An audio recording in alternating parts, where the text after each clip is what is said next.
να ομολογήσετε ευθέως ότι η κυβέρνησή σας προορίζει το Ελληνικό Κοινοβούλιο να επικυρώνει απλώς όσα του παραγγέλνουν τα βέτο και τα πολιτικά σχέδια των άλλων. Όπου πολίτες βρίσκουν ξαφνικά στο αυτοκίνητο ή στη μοτοσυκλέτα τους συσκευές παρακολούθησης συνδεμένους με SIM. Παραδίνομαι. Ο κύριος Χρυσοχοΐδης είναι ακατάλληλος να είναι Υπουργός Προστασίας του Πολίτη. Παραδίνομαι. Ένας αστυνομικός στο προαύλιο του Οικονομικού Πανεπιστημίου Αθηνών. Παραδίνομαι. Να προτάσει το όπλο του σε ευθεία γραμμή σκόπευσης, απειλώντας τους παρευρισκόμενους φοιτητές. Παραδίνομαι. Ότι τελικά δεν θα καταλήγατε να ταυτιστείτε με τον ακροδεξιό αυταρχισμό, με την ακροδεξιά πτέρυγα και τα ισοκομματικά σας βαρύδια. Φρονούμε ότι μια χώρα που δεν φροντίζει τον μέλλον της, που είναι η νέα γενιά, και καταπατά με τόση ευκολία και όμα της διαμαρτυρίας, δεν βρίσκεται σε καλό δρόμο. Το Εθνικό Σύστημα Υγείας έχει χάσει την τελευταία δεκαετία χιλιάδες από τους γιατρούς του. Το κράτος οφείλει να προχωρήσει προς λήψη γιατρών άμεσα. Εσείς συνεχίζετε το έγκλημα της εκποίησης και του ξεπουλήματος της δημόσιας περιουσίας που εφάρμοζαν όλες οι προηγούμενες κυβερνήσεις. Και ταυτόχρονα αποκαλύπτει την πραγματική κυβερνητική πρόθεση για το παρόν και το μέλλον αυτού του τόπου. Θα πείτε ναι σε όλα πάλι? Δηλώστε το αυτή τη στιγμή.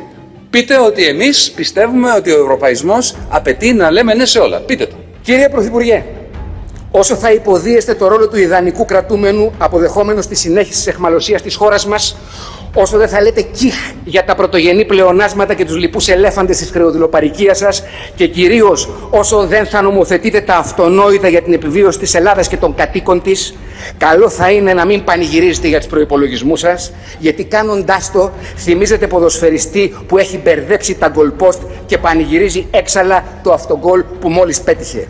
Η ίδια πολιτική είναι και το αίτιο για τα χειρότερα που έρχονται.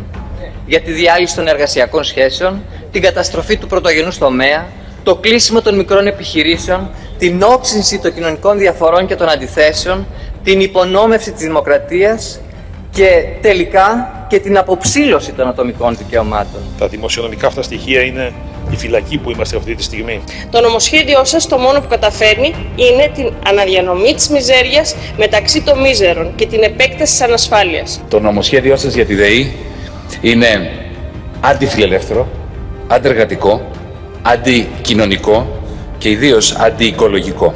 Το συγκεκριμένο νομοσχέδιο δημιουργεί ένα ασύμετρο πόλεμο, ένα πόλεμο εντυπώσεων. Θέλουμε να δούμε όσο το δυνατόν περισσότερες και πληρέστερες εγγυήσεις για τα ατομικά και κυρίως για τα κοινωνικά δικαιώματα, για την ποιότητα του πολιτεύματος και των θεσμών. Πάγια στάση μας είναι πως οι εξορίξεις, η αγωγή και τα ορυκτά καύσιμα έχουν μόνο κόστος για τη χώρα μας, χωρίς κανένα απολύτως όφελος για το λαό μας. Η Νέα Δημοκρατία δηλαδή πήρε σε 2 χρόνια περίπου 1 εκατομμύριο ευρώ για ερευνητικούς υποτίθεται σκοπός και παρανόμως τις διέθεσε για να εξυπηρετήσει χρέη στις τράπεζες και στο δημόσιο.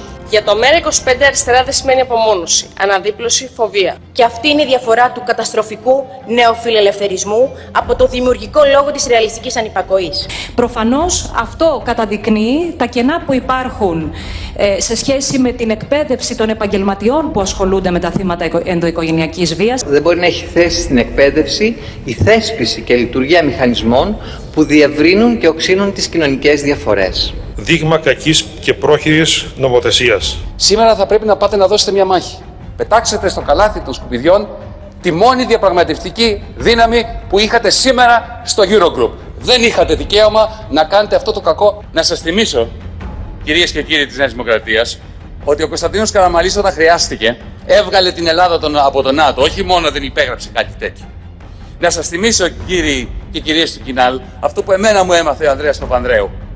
Ότι οι yes men δεν έχουν τύχη απέναντι στις ΗΠΑ. Καλούμαστε σε 24 ώρες να αποφασίσουμε για να δοθούν 12 δις, διπλάσιο σχεδόν από το πρωτογενές πλεόνασμα, 50% παραπάνω από τα φορολογικά έσοδα, να δοθούν μέσα σε 24 ώρες να αποφασιστεί και να δοθούν πάλι για 5η φορά στις τράπεζες και στα αρπακτικά ταμεία, με στόχο να αυξηθούν στην ουσία οι εξώσεις των φορολογουμένων, των Ελλήνων πολιτών. Εμείς καταγγέλνουμε αυτή τη διαδικασία και αποχωρούμε αυτή τη στιγμή από την αίθουσα. Ενστερνιστείτε την τροπολογία που προτείνει το ΜέΡΑ25 για πλήρη άμεση και χωρίς περιστροφές κατάργηση της προπληρωμής φόρου. Παρουσιάσαμε πρόσφατα, βγάλαμε στη διαβούλευση μια ολοκληρωμένη πρόταση νόμου με θεσμικές τομές που απαντάνε σε αυτό το ερώτημα.